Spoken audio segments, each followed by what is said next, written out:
Okay, I just kind of gave you a recap of the private listings and kind of an overview of what to say to owners.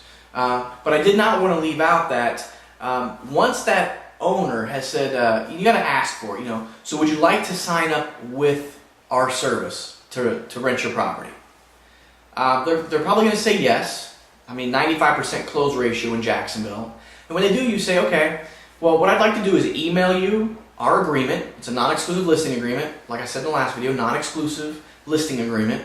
And it just asks you some general information on your properties, as well as an agreement just stating that once we fulfill our commitment, that you will agree to pay our fee. Make sure that you say agreement, because contract, you're not selling a house, you're not listing a house, and contract is very intimidating. If I come at you and say, hey, I'd like you to sign this contract versus, hey, I'd like to send you our agreement, sounds much better. When people hear contract, they're thinking legal, law, attorneys, court. When they hear agreement, it's almost like a handshake. So make sure that you say agreement, okay? Now, they may be able to fill out the forms online, just depending on how your market center is going to be set up. I know in Jacksonville, we typically email all the forms and they fax them back or email them back. But we also do have the online ability for them to sign them online. Now, on that agreement, it is imperative that you follow up with the owner, because now remember, you've called them with a client in hand. So you're going to need to show that property. So time is of the essence. Time is of the essence. So you want to make sure that you get the agreement back quickly. You have it put into the MYM database system, and when you're going out with your client, or even if you can go out before your clients come, get pictures. You want to get some good pictures, and we'll talk about the pictures in a later video. But I just wanted to bring up that point before I go into the next topic, which is going to be very extensive and exclusive strategies to capture these private listings. Now, you have your ForRent.coms, you have your Rent.coms, you have your Craigslist, by far the best tool for getting private listings, and you have your online classifieds, whether it's the Tampa Tribune or the Jacksonville paper, whatever market you're in, the newspaper. And think about it like this. Craigslist is king, honestly, but if you can find traffic sources like the online or the rentals.com or the ForRent or apartments.com where individual owners are spending money to market their properties, then that is gold. And what I would do is I would just search. I would search those particular databases for properties that fit your client's criteria. And a good strategy is for every client you have looking for a home or a condo in a particular price range or area, you want to try and contact five new owners. 5 new owners and listings. Because even if your clients that you have in your hand do not decide to lease, you have just signed up 3 to 5 new options for your next clients. And as you advertise those properties, they'll actually generate you more clients.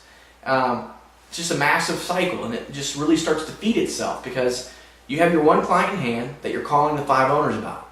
5 different owners, 5 different properties. Say you close 2 of them, even 2 or 3 of them.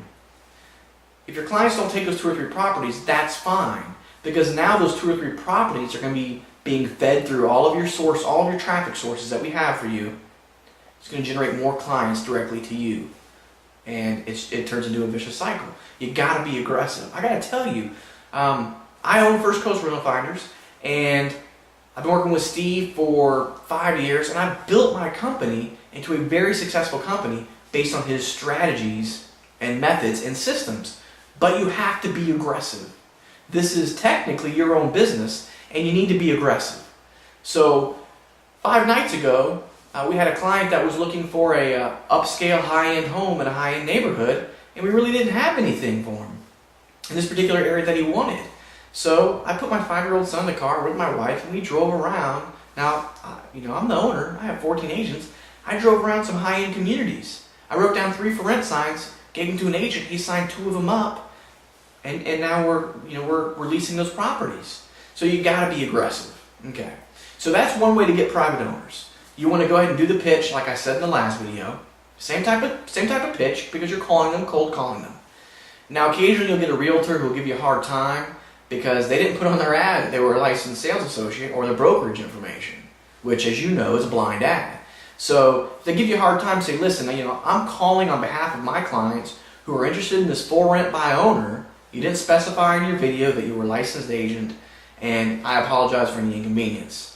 And then you may want to try and turn it around to a co-broke situation. Most real estate offices are charging between 75% and 1 month's rent of a fee. Okay? They're also typically managing them.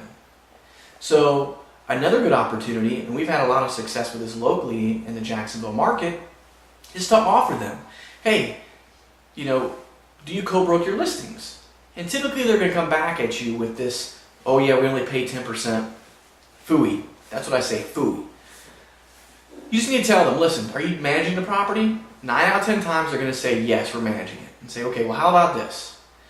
How about we find the tenant, we show the property, we get you a renter for that particular unit, and you pay us a flat fee of 50% of 1 month's rent, or a flat fee of $500 or $600. You're still making money without really doing anything on the back end, and the faster we're able to place a tenant in that property for you, your company can begin to make the management fee of that property.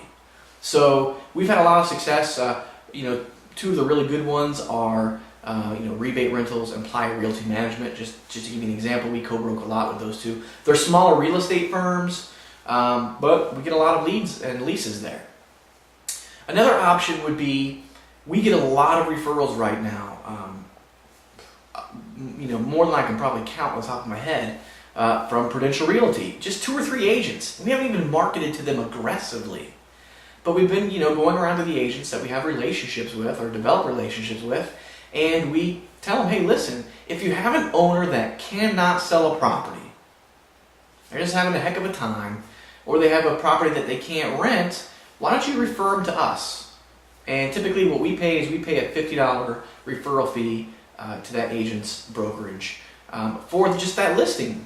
And we've had agents who have sent us one day a listing for a 3-bedroom home, and 2 days later they've sent us the tenant, and we've just matched them up and sent them on their way. It actually will take free up a lot of time for realtors if they have a service like ours to turn to, because they can refer us owners. If an owner can't lower their price anymore and they're having a hard time selling, and it's a vacant unit, we can help them rent it. So that way they're not hemorrhaging $2,000 a month. Maybe they're just giving away $200 a month. So that's another thing, is the co-broke with real estate offices, work realtors, the internet websites.